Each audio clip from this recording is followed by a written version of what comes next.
बिस्मिल्लाहिर्रहमानिर्रहीम। अस्सलामुअलैकुम अज़ीज़ तलबा तालबात, उम्मीद करता हूँ कि आप सब खैरियत से होंगे। हमारा टॉपिक आज का बड़ा ही अहम और इसको समझने के लिए आपकी पूरी तवज्जो की ज़रूरत है। टॉपिक हमारा है तलफ़्फ़ुज़ के बारे में। कोई भी ज़ुबान जब बोली जाती है तो सबसे पहले लिखना तो बाद में सीखा जाता है। सबसे पहला जो काम है वो बोलना है और दुरुस्त अल्फाज की अदायगी तलफ़्फ़ुज़ कहलाती है। अल्फाज की हरकत व सकनात को जिस अंदाज़ से अहले ज़ुबान ने बोला है, हमने उसी अंदाज़ से इसको बोलना है। आज से 20-25 साल आजकल जो है ना, वो थोड़ा सा मैं देख रहा हूँ कि हमारे मीडिया पे भी और आम बोलचाल में भी इसका ख्याल नहीं रखा जाता। आज से 20-25 साल पीछे चले जाएं तो मीडिया पे बहुत ही इसको अहमियत दी जाती थी। एक छोटा सा वाक़या आपसे शेयर करता हूँ कि अशफ़ाक़ अहमद बहुत बड़े लिखारी हैं, तो वो प्रोग्राम करते थे तलकीन शाह, आपको शायद याद हो या आपने सुना हो। तलकीन का शाह के नाम से वो प्रोग्राम किया करते थे। उन्होंने एक लफ्ज़ का तलफ़्फ़ुज़ जो है वो गलत बोल दिया। अब उनके जो प्रोड्यूसर थे वो बड़े गुस्से में आए और उनके जो स्टूडियो था, स्टूडियो के बाहर जो केबिन बना होता, केबिन अंदर उसके बाहर जो है वो चहलकदमी कर रहे थे और गुस्से में भरे हुए कि आज अशफ़ाक़ अहमद को मैंने नहीं छोड़ना। अगर इसने ये तलफ़्फ़ुज़ बोला और ये जो है वो लोगों तक पहुंच गया तो ये पक्का हो जाना है, क्योंकि जो ज़ुबान मीडिया पे बोली जाती है उस ज़ुबान का लोगों पर बहुत असर होता है। लेकिन आजकल मीडिया पे हम देखते हैं कि इसका कोई नहीं। लेकिन बहरहाल हमारा जो टॉपिक है तलफ़्फ़ुज़ का, उसमें हमने सीखने की कोशिश करनी है कि अल्फाज को और उसकी हरकत व सकनात को किस अंदाज़ से हमने जो है वो बयान करना है। इसके लिए एराब की ज़रूरत है। मैंने लफ्ज़ बोला एराब, मैं लिख के बताता हूँ। लफ्ज़ है एराब। अमूमन इसका ही तलफ़्फ़ुज़ गलत बोल देते हैं, ये बोल देते हैं आराब। आराब नहीं, आराब जो है वो उसका मतलब है देहाती। अरबी ज़ुबान का लफ्ज़ है आराब, इसका मतलब है देहाती।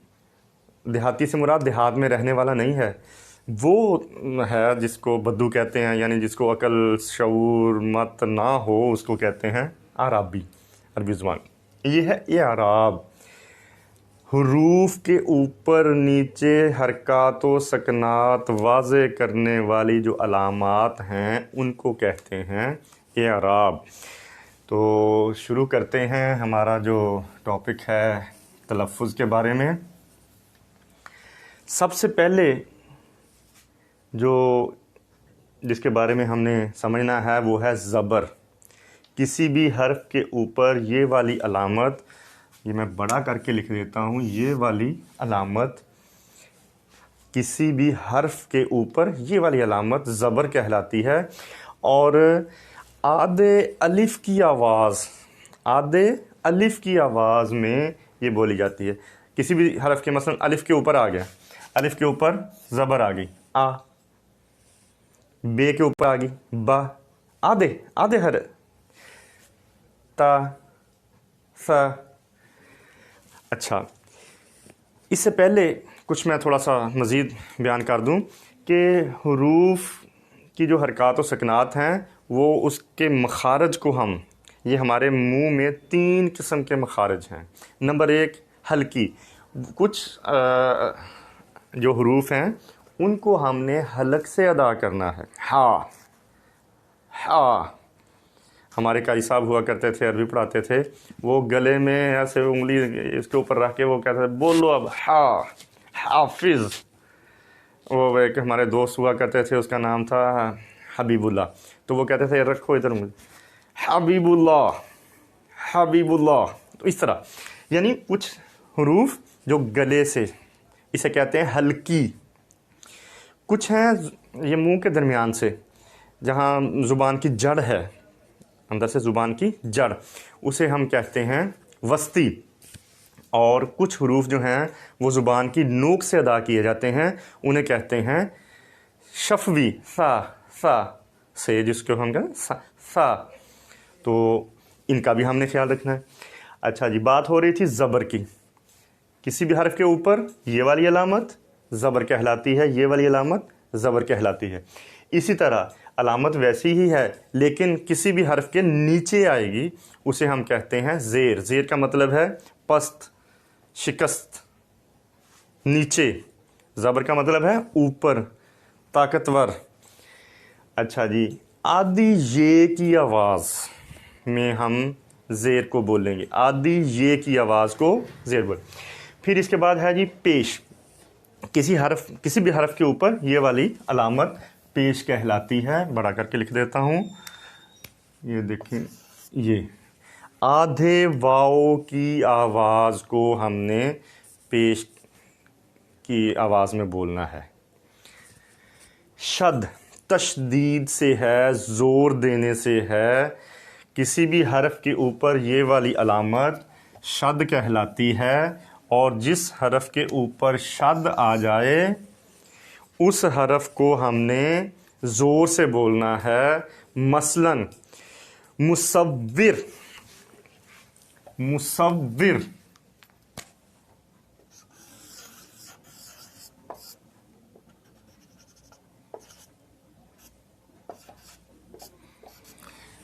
एराब भी मैंने लगा दिए।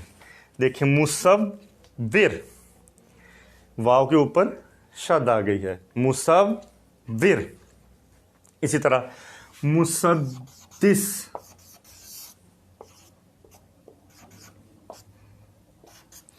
मुसद्दिस,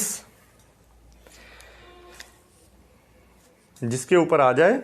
अच्छा, इसकी एक और भी बात कि ये कभी हरफ के शुरू में भी नहीं आती, और लफ्ज़ के शुरू वाला जो हरफ है उस पर भी नहीं आएगी, और लफ्ज़ के जो आखिरी वाला हर्फ है उसके ऊपर भी नहीं आएगी। यह अमूमन दरमियान में आएगी, यानी पहले हरफ से बाद आएगी, दूसरे में आ गई, तीसरे में अगर ज़्यादा हरूफ का मजमूआ है तो ना पहले में आएगी ना बाद वाले में आएगी। तो ये कहलाती है शद। इसके बाद है जी जज़्म। जज़म नहीं कहना है इसको, ये है जज़्म, साकन कर देने वाली अलामत किसी भी हर्फ के ऊपर। अच्छा जी, ये अमूमन इस तरह भी लिखी जाती है, मैं बड़ा करके लिख देता हूँ, ये इस तरह भी लिखी जाती है।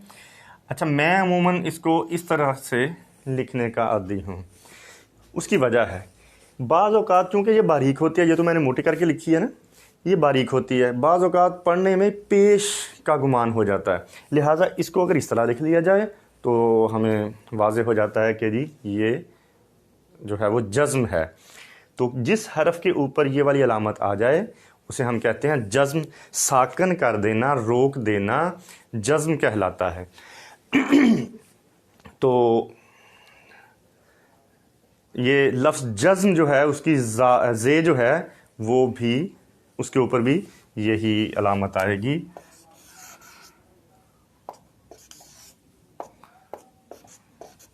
जज़्म। अच्छा जी, फिर हम बोलते हैं, अमूमन ये लफ्ज़ भी गलत बोल देते हैं, हमद कह देते हैं, हमद नहीं है, हम्द, हम्द। अच्छा जी, इसी तरह लफ्ज़ जो है, इसकी जो फ़े है ये जज़्म कहलाती है। जज़्म के ऊपर यानी फ़े के ऊपर जज़्म आएगी, लफ्ज़।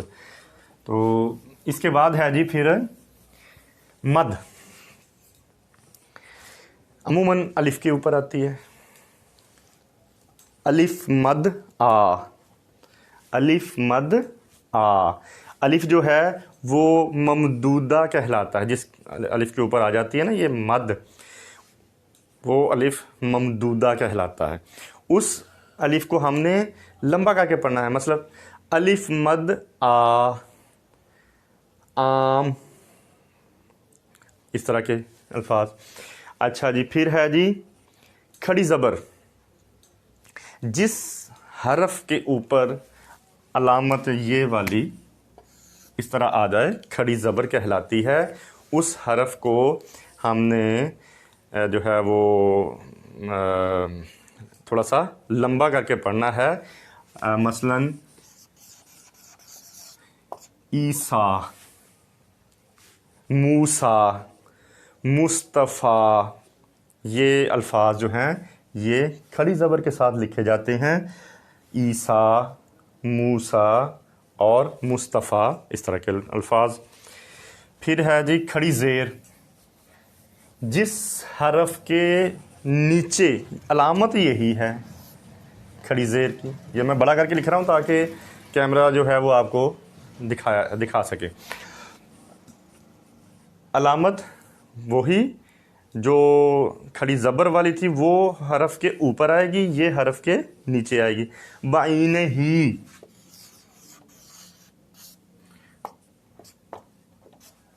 बाइन ही, इस तरह के अल्फाज जो हैं वो, इसको हमने ज़ेर को थोड़ा सा लंबा करके पढ़ना है, बाइन ही। उसके बाद है जी उल्टी पेश। बाज़ हुरूफ के ऊपर उल्टी पेश जो है वो इस्तेमाल की जाती है। अरबी ज़ुबान में तो ज़्यादा इस्तेमाल की जाती है। तो इसको हमने हल्के से वाओ की आवाज़ में पढ़ना है। और मसलन दाऊद, दाऊद, वाओ को थोड़ा सा उल्टी सी आवाज़ में दाऊद, उल्टी पेश आएगी इसके ऊपर। अच्छा जी, फिर है जी तनवीन। तनवीन किसी भी हरफ के ऊपर दो ज़बर, दो ज़ेर, दो पेश आ जाएं, उसको हम कहते हैं तनवीन। अच्छा, जिसके ऊपर फिर तनवीन आ जाए उसको नून से हमने उसकी नून की आवाज़ के साथ उसको मिला के बोलना है। मसलन अलिफ के ऊपर दो ज़बर आ गए, अब ये बोला जाएगा अलिफ दो ज़बर अन। अब नून की आवाज़ आ रही है, यानी इस तरह नून, ये देखें। अब जब अन कहना है तो लिखने में ये एक ज़बर आ जाएगी अन। लेकिन जब हमने इसको लिखना नहीं है, बोलना ही है, अलिफ दो ज़बर अन, अलिफ दो ज़ेर इन, अलिफ दो पेश उन, अन इन उन। इस अंदाज से जो है वो हम इसको बोलेंगे। फिर है जी वाओ मारूफ। वो वाओ जिससे पहले पेश आ जाए वाओ मारूफ कहलाता है। वो वाओ ऐसा लफ्ज़ है जिसमें वाओ से पहले पेश आ गई, तो वो जो वाओ है वो कहलाएगा वाओ मारूफ। मसलन नूर, देखें नून के ऊपर ये वाओ है ना, वाओ के से पहले नून आया, पहले वाले हरफ में वाओ के ऊपर पेश आ गई है, तो ये वाला वाओ जो है वो इसको खूब जो है वो ज़ोर से बोला जाएगा। नूर, मकसूर, इस तरह के जो अल्फाज हैं। फिर है जी वाओ मजहूल। वो वाओ जिससे पहले वाला जो हरफ है उसके ऊपर पेश ना हो, वाओ मजहूल कहलाता है। मसलन बोलो, ये वाला जो वाओ है इससे पहले बिल्कुल भी पेश नहीं आएगा, बोलो नहीं होगा, बोलो है, बोलो, तोलो। अच्छा जी, फिर रोको, सोचो, ये वाले अल्फाज जो हैं वो उससे यानी वाओ से पहले जो हरफ है उसके ऊपर पेश नहीं होगा, इसे हम कहते हैं वाओ मजहूल। जिस तरह ये वाओ मारूफ और मजहूल है, इसी तरह ये याए मारूफ और याए मजहूल भी हैं। मसलन ये जो है, ये के जिस लफ्ज़ में ये आ जाता है और ये से पहले ज़ेर हो, ये से पहले ज़ेर हो, और उसको हमने अच्छी तरह ज़ेर के साथ मिला के पढ़ना है, उसे कहते हैं वाओ मारूफ। तीर, ये देखें, ते के नीचे ज़ेर है, तीर। तीतर, इसी तरह पीर, इसी तरह खीर, इनके नीचे ये से पहले ज़ेर है। इसको खूब ये और ज़ेर को मिला के हमने पढ़ना है। तीर, तीतर, खीर, पीर, इस तरह के।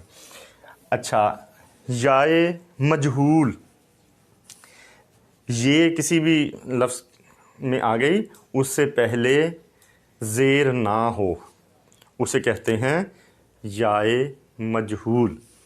मसलन शेर, अब शेर जो है, ये से पहले शीन आती है, शीन के नीचे ज़ेर नहीं होगी, शेर पढ़ेंगे।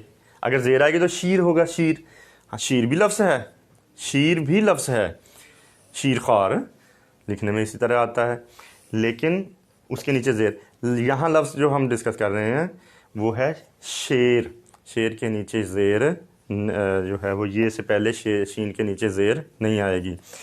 बेर, इसी तरह बटेर, ऐसे अल्फाज जो हैं वो बिल्कुल भी ज़ेर इस ये से पहले नहीं आएगी, इसीलिए ये क्या कहलाएंगे, याए मजहूल। तो इन हरूफ की हरकत व सकनात को हमने अपने जहन में रखते हुए दुरुस्त तलफ़्फ़ुज़ की अदायगी करनी है, क्योंकि जो ज़ुबान से निकलता है लफ्ज़ वो बड़े पुरअसर होते हैं। इंशाअल्लाह अगले लेक्चर में मैं आपसे कुछ ऐसे अल्फाज जो है वो आपके सामने रखूँगा जो अमूमन हमारे रोज़मर्रा ज़िंदगी में गलत बोले जाते हैं, बोलने के लिए की हद तक वो गलत बोले जाते हैं। उसमें ज़बर ज़ेर के फ़र्क से बहुत सारे मानी तब्दील हो जाते हैं।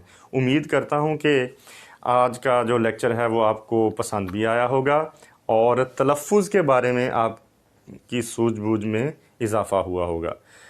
इजाज़त चाहता हूँ। वमा अलैना इल्लल बलाग।